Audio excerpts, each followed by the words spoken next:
नमस्कार दोस्तों, कथा वाचन में आप सभी का स्वागत है। इस वीडियो में हम आपको निर्जला एकादशी की पौराणिक कथा बताएंगे। ज्येष्ठ माह के शुक्ल पक्ष की एकादशी को निर्जला एकादशी कहा जाता है। इस एकादशी को हम सभी भीमसेनी एकादशी के नाम से भी जानते हैं। आइए जानते हैं कि क्या है निर्जला एकादशी की कथा। एक बार भीमसेन व्यास जी से कहने लगे, हे पितामह, भ्राता युधिष्ठिर, माता कुंती, द्रौपदी, अर्जुन, नकुल और सहदेव आदि सब एकादशी का व्रत करने को कहते हैं। परंतु महाराज, मैं उनसे कहता हूँ कि भाई, मैं भगवान की शक्ति पूजा आदि तो कर सकता हूँ, दान भी दे सकता हूँ, परंतु भोजन के बिना नहीं रह सकता।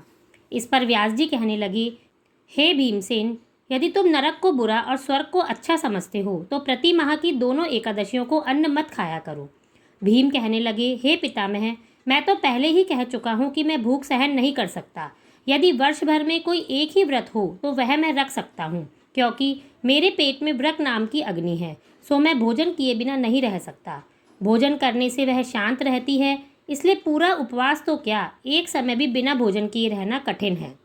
अतः आप मुझे कोई ऐसा व्रत बताइए जो वर्ष में केवल एक ही बार करना पड़े और मुझे स्वर्ग की प्राप्ति हो जाए। श्री व्यास जी कहने लगे, हे पुत्र, बड़े बड़े ऋषियों ने बहुत शास्त्र आदि बनाए हैं, जिनसे बिना धन के थोड़े परिश्रम से ही स्वर्ग की प्राप्ति हो सकती है। इस प्रकार शास्त्रों में दोनों पक्षों की एकादशी का व्रत मुक्ति के लिए रखा जाता है। व्यास जी के वचन सुनकर भीमसेन नरक में जाने के नाम से भयभीत हो गए और कांपकर कहने लगे कि अब मैं क्या करूं? मास में 2 व्रत तो मैं कर नहीं सकता, हाँ, वर्ष में 1 व्रत करने का प्रयत्न अवश्य कर सकता हूँ। अतः वर्ष में 1 दिन व्रत करने से यदि मेरी मुक्ति हो जाए तो कोई ऐसा व्रत बताइए। यह सुनकर व्यास जी कहने लगे कि वृषभ और मिथुन की संक्रांति के बीच ज्येष्ठ माह के शुक्ल पक्ष की जो एकादशी आती है उसका नाम निर्जला है। तुम उस एकादशी का व्रत करो। इस एकादशी के व्रत में स्नान और आचमन के सिवा जल वर्जित है। आचमन में 6 मासे से अधिक जल नहीं होना चाहिए, अन्यथा वह मद्यपान के सदृश हो जाता है। इस दिन भोजन नहीं करना चाहिए, क्योंकि भोजन करने से व्रत नष्ट हो जाता है। यदि एकादशी को सूर्योदय से लेकर द्वादशी के सूर्योदय तक जल ग्रहण ना करे तो उसे सारी एकादशियों के व्रत का फल प्राप्त होता है।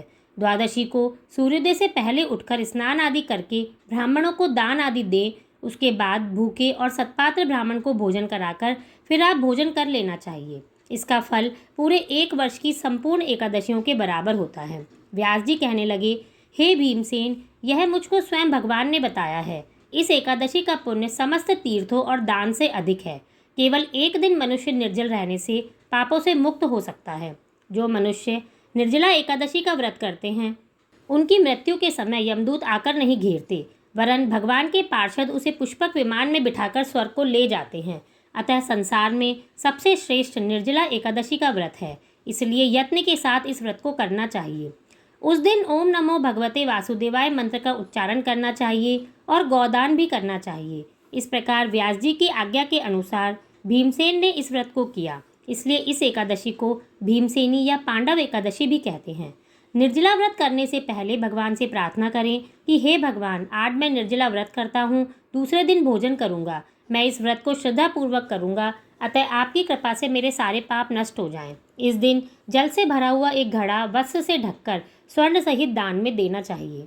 जो मनुष्य इस व्रत को करते हैं उनको करोड़ पल सोने के दान का फल मिलता है, और जो इस दिन यज्ञादिक आदि करते हैं उनका फल तो वर्णन ही नहीं कर सकते। इस एकादशी के व्रत से मनुष्य विष्णु लोक को प्राप्त होता है। जो मनुष्य इस दिन अन्न खाते हैं वे चांडाल के समान हैं, वे अंत में नरक में जाते हैं। जिसने निर्जला एकादशी का व्रत किया है वह चाहे ब्रह्म हत्यारा हो, मद्यपान करता हो, चोरी की हो या गुरु के साथ द्वेष किया हो, मगर इस व्रत के प्रभाव से स्वर्ग जाता है। हे कुंती पुत्र, जो पुरुष या स्त्री श्रद्धापूर्वक इस व्रत को करते हैं उन्हें अग्रलिखित कर्म करने चाहिए।